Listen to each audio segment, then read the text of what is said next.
guys, welcome to episode number 82 of the Game On Girlfriend podcast. I'm really happy that you have decided to tune in today because we are sitting down with Melanie Benson. Melanie is one of those awesome people that helps you figure out your expertise, right? Your authoritative, beautiful voice out there in the world. And then she helps you amplify it. Like, can I get an amen and a yes, please? Like, she's one of those people doing what I consider a little bit like God's work, whatever your belief system is. There are people out there who get to stand shoulder to shoulder with you to help you stand out, to help you deliver the message that you're here to deliver. And forgive me, to help you get out of your own way as you try to do that. Because you guys, we all know that inside our own heads can be, this beautiful mind of ours can be one of our biggest assets or one of our biggest roadblocks. It's really how we use it and when we use it and how we train it, right? So it's understanding how we've been trained all this time. Like, why do things keep going this certain way? And I say I want this thing, but I keep producing that thing. And I'm pretty sure I really do want this thing, but oh wait, how come this thing keeps showing? You know what I'm talking about, right? So what I loved about this interview with Melanie, she did something really cool with me, which is she hung with me when I asked for specifics. You guys know how I feel about the coaching industry, right? And all the beautiful words and all the nice platitudes and all the memes and all the things, right? How do I use that? Like, what does that look like in real life? And Melanie really hung with me while I asked those questions. So she would say something incredibly profound, like the way you change your mindset will absolutely impact the results you produce. I say, awesome sauce. Can you give me an example of that? And you know what? She did every time. She stepped right up. She shared her own real world experiences. She shared real experiences from her clients that are working with her now. And she brought it, like literally brought it. So if you have found yourself, listen up, if you found yourself in one of those positions where you're like, I really do want that, but I keep producing this is the podcast episode that you need to listen to, because you need to understand what's going on for you. Why does this keep happening? And then again, she actually helps us understand the tools that we need in order to get there. Now, is there only one way to get there? No.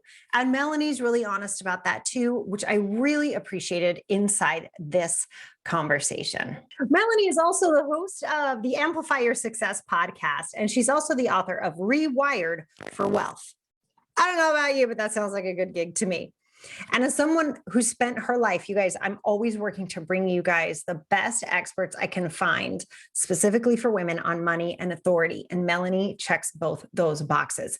I really hope that you take the time to listen. This might be one of those podcast episodes where you grab yourself a pen and some paper, get to town, really listen to what she has to say. And you're going to see why I kind of felt like I found a sister in arms. So good. So without further ado, let's get to it.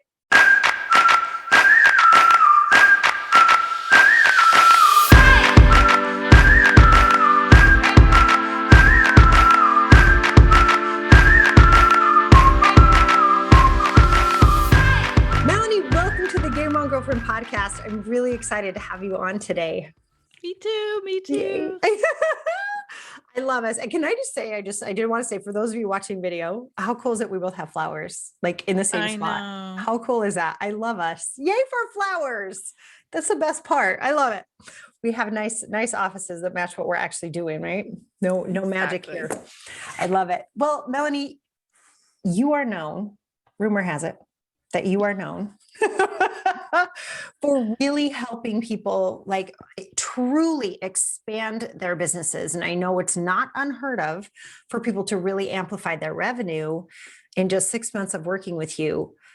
But sometimes when we level up, some new things happen. Can you talk to us about what we can kind of expect when we start to level up and what sort of things tend to happen to us as we go through that process? That's a great question. So I actually bumped into this myself, and I think that's what got me really curious about what happens as we hit new levels of success. And when I first started my business 21 years ago, oh my God, right? It's been that long. I'm really that old. Well, when I first started my business, I realized like I had to adapt some new thinking to be able even to make money as a mentor and a coach which was a kind of a new thing back then. There wasn't like 7 billion people doing that. And what surprised me is I had done so much mindset work, Sarah. Like I had done the work, the work. I Hear kept it. working, kept clearing out the limits, kept facing the fears, kept challenging where those limits were that were preconceived. And I had been able to double and triple my 6-figure business over and over and over again. And I'm Mm, starting to bump up against the 500,000 mark. And all of a sudden, like things got really not fun. And I'm facing new challenges mm, and I'm facing obstacles that I'm like, really? Like, I thought we handled all this. And I noticed new fears coming up, new insecurities, new places where it shocked me, to be honest with you, of what was coming up for me. And I kept thinking to myself, like, I've done the work. Why is this stuff coming up? And that's where I started to learn about new level, new devil. love New that. level of success, you're going to hit new levels of fear, new Mm, insecurities that you would not have broached because you had not been in that place. And Gay Hendricks wrote a phenomenal book. Everybody in the world probably knows about it, but for the 2 people that maybe have not read it yet, The Big Leap. It was about that time that this book was revealed to me. I guess it was like 12 years ago, and uh, actually longer, 16 years ago, something like that. And the book really breaks down one super important piece that plays in here, and that is what we call upper limits. hmm And an upper limit is when you bump up against a preconceived notion of what is possible for you, and it manifests as like getting sick, mystery Ah, breakdowns that don't make any sense, stretching to that next level and things not working. And so mm. first layer was I realized I was a bottleneck. Like I literally couldn't get my team to do what I wanted them to do. Was that because, like, when you say you're a bottleneck, was that kind of like because you were trying to control all the things, or you had to check everything off, or was it that you were too busy to support them when they needed? What did that look like? Yes, yes, yes. All of it. Uh-huh. Yeah. I actually Okay. I didn't got have a it. paradigm Mm, for letting go at that next level. And so I was in a place where everything had to go through me to get done. yeah. And one of my Yeah. team members, who was like my lead coach at the time, she said, Melanie, she's like, we can't grow if you don't let go. Oh, I love that phrase. Oh my gosh, that's Right? great. We can't grow if you don't let go. Oh, I Yeah. have a feeling somebody listening just absolutely needed to hear that right now. Write it down. Write it That's a down. big one. They Wow. can't grow if we don't let go. We can't micromanage. We can't like make every decision. Like when you're scaling into new levels, there's a new thinking. Like you have to be willing to let go. You have to be willing to not always know how it's going to look. Sometimes you're going to take a big leap and you're going to have zero idea how you're going to get there. You just know you have to. So I think that was a lot of it. And for me, as I've mentored and guided other entrepreneurs now, ever since that moment, I started to realize that when they are entering new territory, there will be new fears they've never encountered before. And it's like going into a new kind of relationship. If you've never been in that kind of relationship before, you're not going to have to figure that piece out. If you've never been a parent before, and the first time you're a parent, you have to figure it out. And it's new levels of success. There's new stuff you've got to figure out. And it's totally normal, but it is a common place where we hold ourselves back. I absolutely get that. The other thing, I gosh, there's so much in what you said. And you Yes. reminded me of something. Another mentor of mine said is that the second that you level up, your confidence drops. And it Mhm. was reminding me of what you're saying. Like, once you get to this new level, how could you know how to do it? You've never done it before. Right. So, what comes up are all the fears and all the insecurities and all of the worries that you had when you started out, but they're different because they're different. it's like, Yeah. it's like, how do you know how to find your way? I don't know, through this crazy path you've never been on before, when before you were a really good swimmer and now you're trying to run. And now it's like, how do you understand how to do that until you're there? And how do you support people through that? Like, what is like the number one or number two thing that you find really supports people as they hit this stage when they've just exploded in growth. They're trying to let go, but they're not quite sure how, because it's like, but this is my baby. Like, how can you help somebody through that, or somebody listening who might be going through something so similar there? What can they actually do about it? Well, I think there's 3 layers of this. One is just recognizing that this is a common event. Like, you're not weird, you're not broken, you're not incapable. It's almost like you're going through a passageway. And if you stop at the door, you're never going to get to where all the good stuff is. And that's what I think happens. A lot of people, they feel that fear and then they start to unravel where they're at and they start to pull themselves back. And I've done that. We all have. But if you can like get that, step 1 is keep walking down the path, right? Like, don't Yeah, stop. don't stop. Right. It doesn't mean stop. I think that's a really Yes. cool, yeah, that's a really It cool might mean definition it might there. mean slow down, Yeah. but it doesn't mean stop, right? And then the second thing is I'm building like 7-figure, scalable businesses. I'm teaching people how to really like build a message and a brand presence that will elevate their authority. Like, I'm teaching them how to. We're designing strategies. And I realize like there's always this fundamental piece of like I have to learn to think the way someone who already has that thinks. And Yes. so the key is ask better questions. Like, learn to ask the right questions so you're solving the right problems at the right time. And that was such a huge game changer for me. And it is a learning. Like, nobody puts you on this earth knowing how to ask all the great questions, right? And if you're a trained coach, then you probably know how to do like good questions, but you got to ask better questions. I have to share a story that happened even just this week. Oh my gosh, please. I love stories. Go. I Okay. would love to hear. I'm riveted. Go ahead. Well, I like to be really super behind, like pull the curtains back. I am not a guru. Like, I am not like Thank you. like I got it all figured out every day of my life. That's so much I love pressure. it. I Oh, I don't want love it. it. I love it. But You're what my I kind of coach, Melanie. I love good it. high five. What I do is I ask really good questions and I know how to unplug from fear to create a new perspective. And I think that's a huge opportunity for us. And so what happened this week, let me give you the short version, not the really long version, since we're don't have a lot of time today.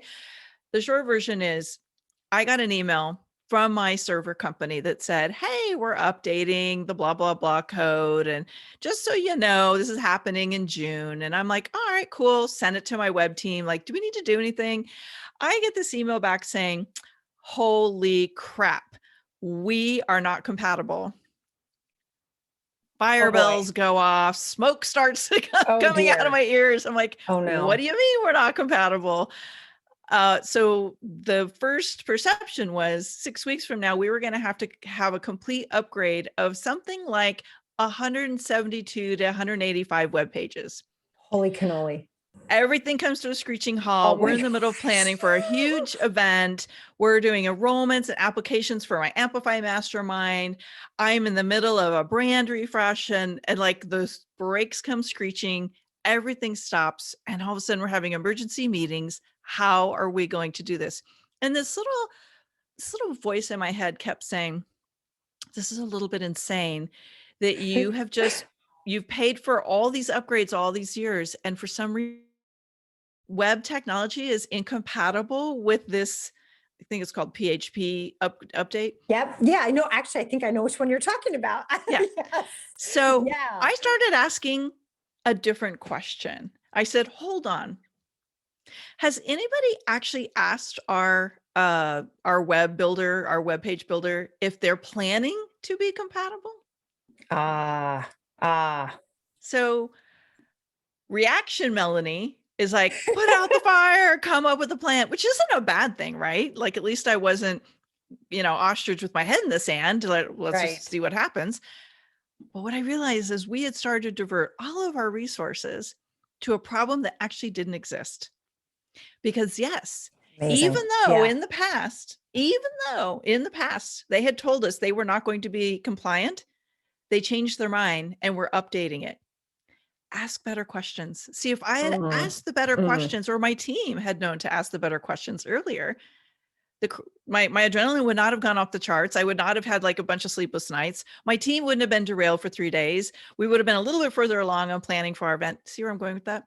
And that's just one example of the types of ways we forget to ask the right questions, so we're solving the right problems. And we do this with like our time management. We do this with ideas and opportunities, like really sussing out what's really going to be aligned, what's the most powerful path for us to be present to the people who are actively searching for a solution to the problem we are uniquely qualified to solve. Yeah. No, I think that this idea that we don't always ask the best questions that we could be asking around this time is that, and I think it's Tony Robbins who really talks about that a lot too. Like, keep your brain open. If you make a statement like, oh my gosh, we're not compatible, right? Like this, like your brain stops working. You're like, oh my gosh, Yeah. as opposed to, it looks like we're not compatible yet. Or how could we get compatible? Or is this even our responsibility? Or don't we have people to support us with this? I love how you did that. That was so smart. And I have this crazy, weird tech background that I have. And I think this is something business owners miss a lot, is that fear takes over. It happens a lot around tech and it happens a lot around money. But to see that fear take over and to watch you go, hang on a sec, and even though it took 3 days, at least it wasn't 3 weeks, it wasn't 3 It was months. 5 days, but yes. It was a very, Yeah. very stressful weekend, but yes. And you brought up Yeah. fear. And I know one of the things we want to talk about today is imposter syndrome. And I'm seeing this Yes. segue because this is another way it plays out, like asking the wrong questions or feeding ourselves the wrong message. What we tell ourselves is a filter that we make every decision, we see every possibility through. And what I notice is that, so we can take the solving the wrong problem, but then we can say, how do we sort for the right opportunities?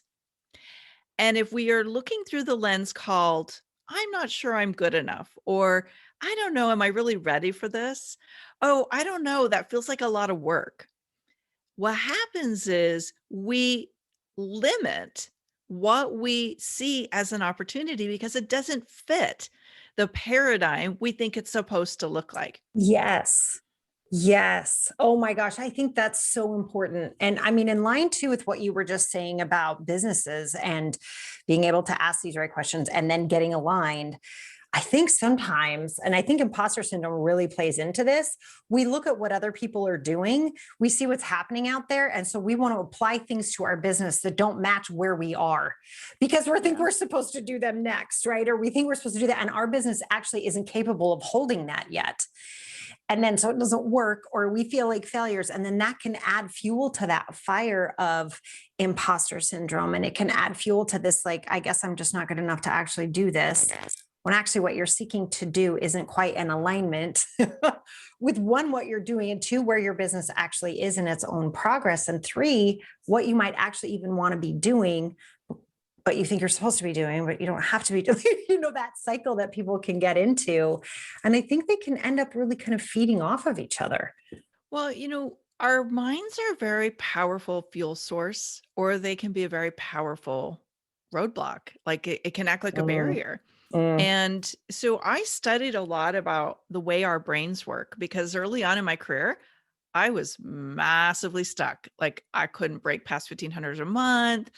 I was mm. working really, really hard and I'm Yeah. seeing this very little results. And I'm thinking like, there has to be a better way. And I started to realize how my brain was working against me all the time. My thoughts, my beliefs, my attitude, my what I call my paradigm of what was possible. I call it the paradigm of possibility. All of that was designed to be small and safe. That Mm, was the way I was conditioned by my mm. parents, and they didn't know any better. So that was just that was their thing. And what I realized, like, if I want to be a successful entrepreneur, I actually have to radically alter my paradigm of what's possible. Yes. And I started to look at the mindset pieces and realize that when you are conditioned for small, you actually see everything as a problem. Yes. Yes. It feels really You s big.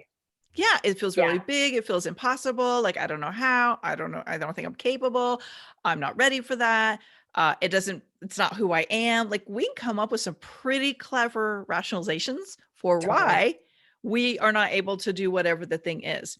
And so part of my work became, because what I realized is when I did the mindset work and I created a paradigm that was completely in alignment and supercharged for massive success, everything was like on autopilot. Like Mm, I was not stressing out about where the next lead was going to come from or the next client. And, just mm, like I would choose to do the things that worked instead of resist the things that would work. Yeah. mm. Instead of like having stories Yeah. built up of like why that's never going to work for me, I was like, yeah, let's make that happen. Like I Yeah. was just radically processing radically in alignment with what was possible instead of keeping myself safe. And it was so profound.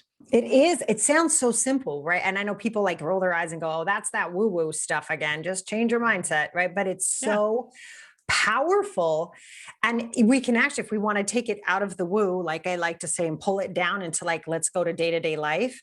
I Sure. think even the way we talked about in the very beginning, when you start thinking the way somebody who owns a 7-figure business thinks, Mhm.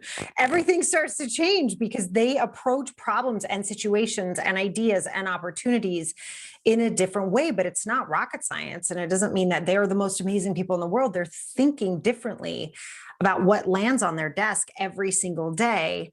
And if that information is out there and they're saying, actually, I did this, this, and this, you can go, I'm going to do this, this, and this, and sort of like, thanks for the roadmap, if you're open to seeing it that way. And I think that's what you mean by it's so profound, because there are people who literally just can't see it. It's like someone could say, do X, Y, and Z. And they're like, yeah, but A, B, and C.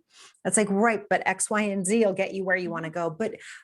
And in that fight that we have, that internal struggle we have around, but no, I have to do it this way because this is what my parents said or society says or what I've always done before, even when it's not working. And I that to think me it's is one of the most amazing things about human beings is that we'll continue to do the things that actually don't work, yeah.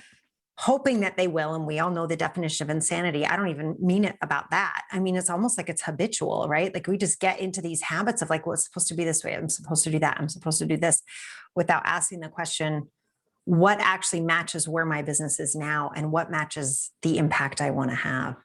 And I think Yeah. it's I very call cool it, your work, Melanie. I love that you do that. and the word is autopilot. Oh, We are autopilot. Okay. autopiloting towards like an outcome. But what's happening is like people think I want this outcome, but everything is programmed for an outcome over here. And they're like, why is it not working? It's Yes. because the conditioned response is to do the thing that gets us this, even if we say we want that, because there is conflict. There's three big reasons why.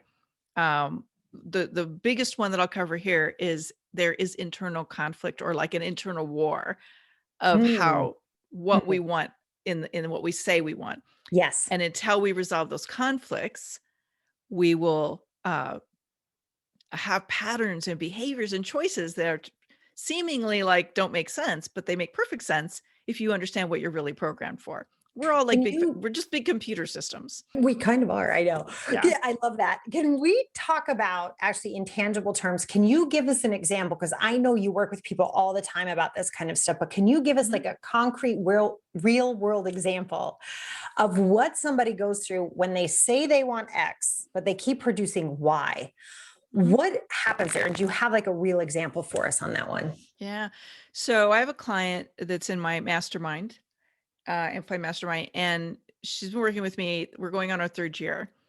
And she would have like spits or fits and spurts, I guess is the way. Like she would like get some momentum and then like fall backwards and get some momentum and fall backwards. And so we dug in and we went into like what's underneath that. And so one of her goals is to build a business that's more scalable and leverageable.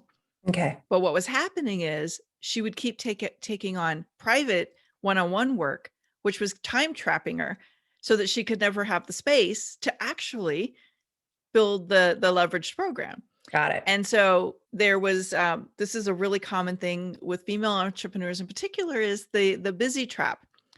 We're busy producing minimal output. Yes. And if Preach on this it, is you, Melanie. please Preach on know it. Yes. it is Yes. normal. It is, please don't beat yourself up. It's just an awareness opportunity right now in this moment that being busy is not the same as producing results, Yeah. and make the decision. I'm going to start producing results. And then you find the path there. So with this client, just to break it down and make it super, super relevant, what was happening was her value system, the things that she valued on a very deep, intrinsic, subconscious level, felt in conflict with making more money Interesting. Okay. because there were programs running. And again, everything's super subconscious until you bring it to the conscious. It's the whole Right. unconscious incompetence becomes, you got to walk the path to being unconsciously competent. Yeah. And in the middle is that messy, oh my God, like everything is like weird. And like, I don't know how anything works. And I got to figure out this whole new way of being. And so what was happening was she knew she wanted to be really good at having an online program in a way people could use her services in a one-to-many fashion, but she was trapped in delivering one-to-one, and she was working 60 to 80 hours because she was also undercharging. Oh my goodness. She was Oh my goodness. undercharging for her superpower. And so there was this deep conflict of, if I actually have more money, I'm going to turn into someone who uses money as power, and I am going to do bad things. It was Yes. not a adult story. Like, this was not her adult reality. Like, it didn't make sense because she knew money was going to help her achieve the deeper value goals and values we'd worked on. But she had this conflict, and we had to unravel the conflict. She also got a payoff from being hyper busy Yes. because it fed her self-worth. Mm. So we have to unpack these things, and there's a lot of tools to get there. I tend to use tools of really looking at values. I use human design. I use Enneagram, and I pull all these tools together and I say, so what is the patterning that's keeping you stuck where you are? And what is the blueprint that's already intrinsically inside of you that if we can unlock that, we will actually help you achieve the goal without all the stress and the friction and the frustration, right? And so with this client in Mm. particular, we literally had to rewire and recalibrate her relationship with wealth. And so this is about integrating the greater why. And again, every client's different. Everybody has different things, but this is one path that seems to be a very common path. Is she's actually lost track of the why. Like, what was really up for her? What did she really want from a business that could scale? Like, she wanted to make a greater impact. She wanted to be more financially reachable by clients in her industry who weren't able to invest in her one-on-one services. She wanted to be able to like free up some time to actually enjoy her life instead of Was being time trapped all the time, that? right? Chills. Is that Oh my God, allowed? I could actually Oh enjoy my my gosh, life. it's so, but it is, I love that you shared that. And I had a feeling that your specific situation would have to do about, I want money, but I'm continually doing things that will make sure I don't have any. Because that seems to be a really common one with women. I'm so grateful you shared that with us. And for anybody listening, if you heard yourself in that story, I love, Melanie, how you always say to everybody, that's normal. There's nothing Yeah. wrong with you. Right? It's a more common story than not. And that doesn't mean that we can't get out of it. Right. I'm really examining. I love that you call it the blueprint. I've always called it the thermostat. It's set at a certain level until you go Yeah. over and change it. It's like it's going to Yeah. keep coming back. Right. I love that you called it a blueprint. I think is so important. And I'm really glad we're having this conversation because I feel like as the world's opening up as well, and there are 89,342 coaches, right? Like that we look at this and actually examine what's actually happening out there, and that it is an opportunity for us to actually meet the moment by examining the habits that we have in place. And I love that you call it autopilot, like what's really running the show. And chances are there's some pretty old stories and beliefs in there. And I think it's so great that you're talking about this and helping more women work through that. Because I think it's something I wish they taught this in like grade school. Wouldn't that be amazing? Or even like in college would be nice. That too. I wouldn't be Yeah. mad. I know. No, They would've- high school, they could have let's taught just put us, it in like, there you said, when somewhere. you have this thing in your head about relationships to money and it's not real. Yeah, it's a new learning for most of us. I mean, I actually grew up with a very progressive mindset, but it didn't stick until there was relevance as an adult. Like I was taught all of the mindset elements that I use today at a very early age. Like that was my mom was involved in a church where Raymond Hollowell, who was Bob Proctor's mentor, Bob Proctor and Mary Madison studied with my mom. Like it was That's all so there, cool. Yeah, but that's I really didn't know how cool. to activate it till I needed it as an adult. And Mm, so it's like mm. when you're ready, the mentor appears, whether that's me or you or whoever. Um, but we have to, again, go back to ask the right questions. Like, am I able to get where I need to go on my own?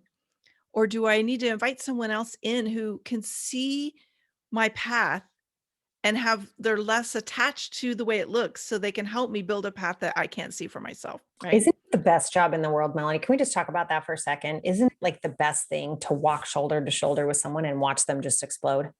I love it. I'm actually experiencing that right now. I have a client who I've worked with almost 5 years. What she started with me was she thought she wanted to grow her law practice. And Okay. we were working on scaling strategies, and she was so resistant. She's like, I don't know. And I finally took her through a realign with her superpower, and she realized she didn't want to grow that. She wanted to teach people how to do what she'd already done. Oh, So then wow. she tried to grow it as a side hustle. Never had any time for it. And I finally gave her a challenge. And I like, this is how I roll sometimes. I'm like, you either need to step in fully or we need to be done working together because you're not able to move right now. Yep. And so she sold her law practice. Oh my And gosh. Wow. she was like, she fully embodied it. So we're right now launching her full like business. And it's like, it's all of a sudden the dream she's had for 5 years has come to life. And those are the moments where I just get the giggles. I feel so excited. Like I have all this stuff planned to celebrate with her because she said yes to the greater vision, even though she didn't know how. Yeah. And that And is where we, the magic is, isn't it? so much like the Oh, bold goal mhm. is it recalibrates us.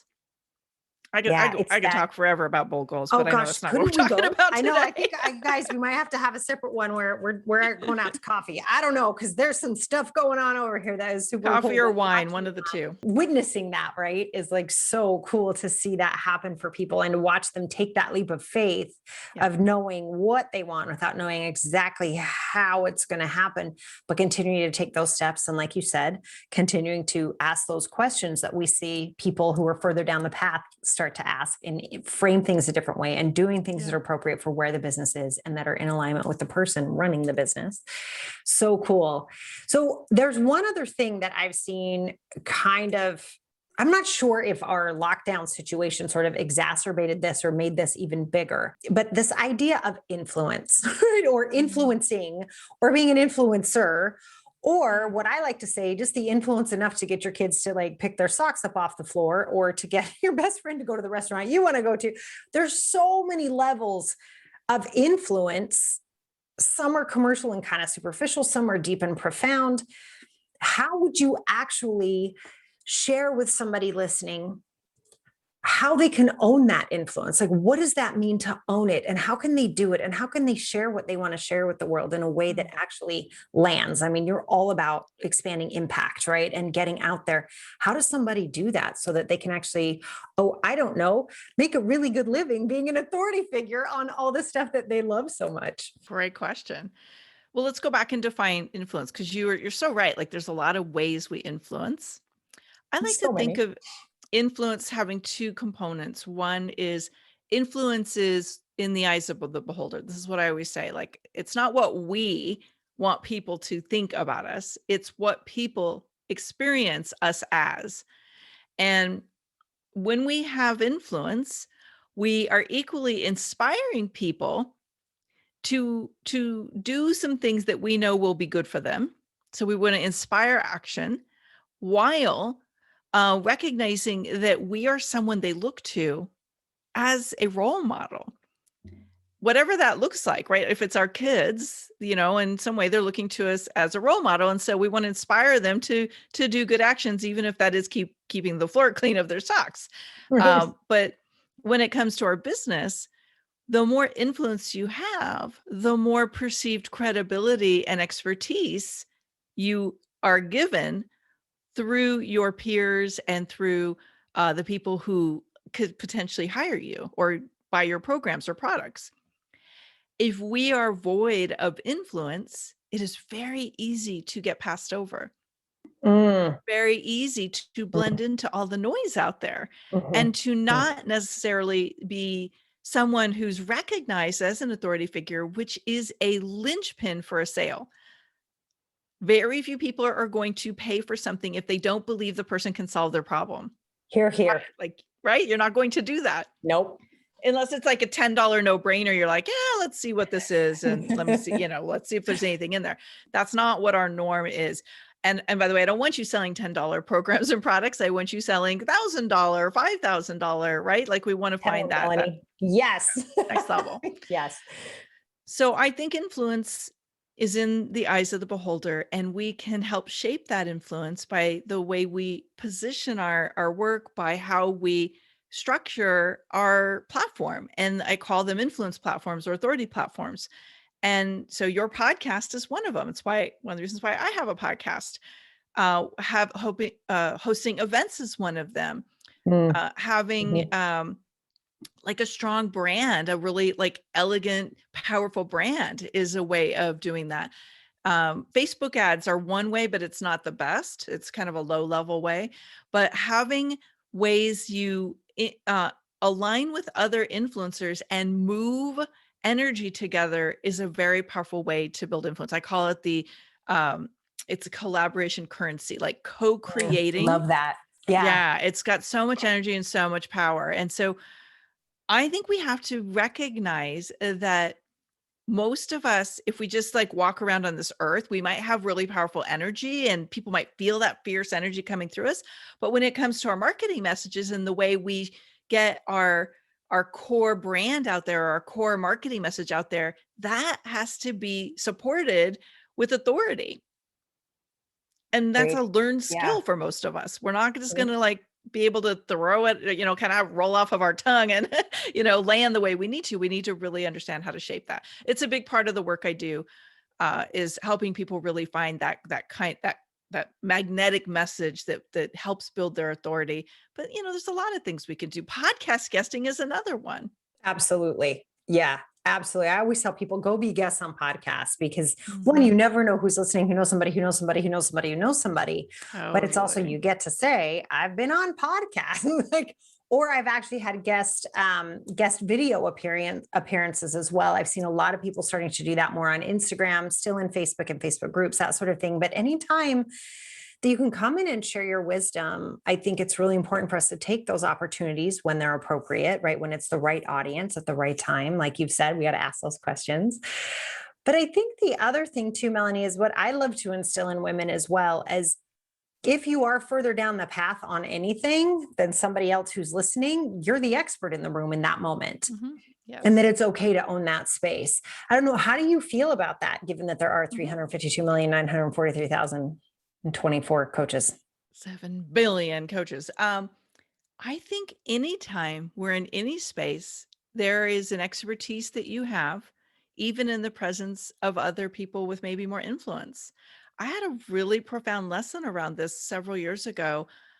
I was in a room with some of the biggest women movers and shakers in our industry, and there was like a conversation happening, and I was kind of like falling a little bit into this space of like, I don't know, like what's the answer here? And they all looked at me like, Melanie, you're the trailblazer, because I was the one that had been in business the longest. Wow. And they all knew me from 20 years ago and in that rising star mode. And even though I was seeing them as like, well, many of them are making like 10 times what I make, like, and like they're in different industries, like they're moving and shaking in big ways, like they were turning to me and going, you're the trailblazer, you're the influencer here. What do you think? And I'm like, it is in the eyes of the beholder. That's right. Yes. So I think you, in every moment, need to really stay connected to your authentic superpowers, have your message really clear, and to be confident enough. And by the way, that confidence is built through courageous acts of taking the leap and doing it even when you're terrified, and just keep showing up. Like, you would not believe how other influencers are experiencing you. They hear your voice, they hear your confidence. So if you can have the confidence to show up and share whatever it is you do, they're going to feel you as the equal. It is one of the fastest ways to raise your profile in a really busy market, is to show up and be confident enough to just hold your ground no matter what else is going on. Even if Mm. it's contrarian to what everybody else says. There's a really well-known coach in our industry. She goes about with the full on brand positioning that she loves being contrarian. She like owns it. She's like, yeah, I'm going to shake the room up because I see it totally different, right? That is a brand, by the way, right? The That person is who her stands up and brand. goes against the grain. Yeah. Yeah. Yeah. I just wanted to add in, like we were talking about these different platforms, podcast guesting, have your own podcast. You know, there is a rise of audio platforms right now, social audio, and it is a opening for many people to grab a foothold around their message, around their conversation, and really start to build up that credibility and authority without having to have a big following anywhere else, Absolutely. especially Absolutely. Clubhouse. Like, I don't Yeah, I know was where just gonna Clubhouse say is I going to be love 5 using months from now, Clubhouse. 5 years from now, but yeah. No, I just think Clubhouse is absolutely amazing. I keep encouraging people to go on it. And I think what I love so much about it is I feel personally, speaking about authority and influence, is you can hear the power and the love and the passion and the warmth in someone's voice. And it's brought the humanity, in my humble opinion, back to social media in a way that is super cool. And I think Yeah. it feels so different when I meet somebody on Clubhouse, and several of my podcast guests have come from Clubhouse, because we end up having this great conversation and you can feel it, you can hear it. And it's not the same as a fast tweet or a funny, oh, look how cute I am picture on Instagram. It seems much Not deeper. contrived. Yeah, it's not like, one of those. Oh my goodness, the pictures we take. But anyway, well, Melanie, this has just been an absolute joy. I feel like I found another soul sister on the planet out there Aw. doing the work. I am so, so happy that you came on the podcast today. And I have a Thank feeling you. we have a lot of people who really needed to hear this conversation and just hear us be honest about it and just be open about all the things that get in our way, this imposter syndrome situation, and then the truth behind influence. I think it's fantastic. And I don't think we're going to stop there, because I believe you have something amazing for our listeners today. Can you share that with us? Yeah, I would love to. A lot of people, they ask me, like, where do I start? Like, what is the path to being recognized as an authority and to build that Mm. credibility and stand out in a very crowded market? Because the game is to raise your profile so that you're the most logical choice. You're the go-to person. And that's how we get chosen over others who maybe do similar things, is to build that brand presence up. So I have a guidebook that I put together. It's super simple. It's 8 of the fastest accelerators, like the things that are real game changers to getting your authority up and to being the person that is chosen. I call it 8 steps to being a highly paid authority in your market. Love I'd love it. to gift it to the listeners here. Oh, I And love that. yeah, it's the same steps I take my Amplify Inner Circle, my Amplify Mastermind through, and it'll get you started. And it's a great blueprint to get you on the rise, as we call it. I love that. Well, Melanie, thank you so much. That's super generous. You guys, please take advantage. For those of you watching the video, the link to that is under this video. For those of you listening, it's in the show notes. So make sure you snag that, because when we have a framework like this that's put together by someone who's done it this many times, you want to grab it, because let's not reinvent the wheel, right? We need to ask all these awesome questions that Melanie's created for us. It's so great. Melanie, thank you so much for spending some time with us today. I know we've really Yeah, I contributed to a loved lot it. of listeners. I really want to thank you for your generosity. You're welcome. And I look forward to connecting with the listeners who feel inspired to stay in touch. It's Awesome. it's all about community. We're going to rise together. So thank you for inviting me. Absolutely.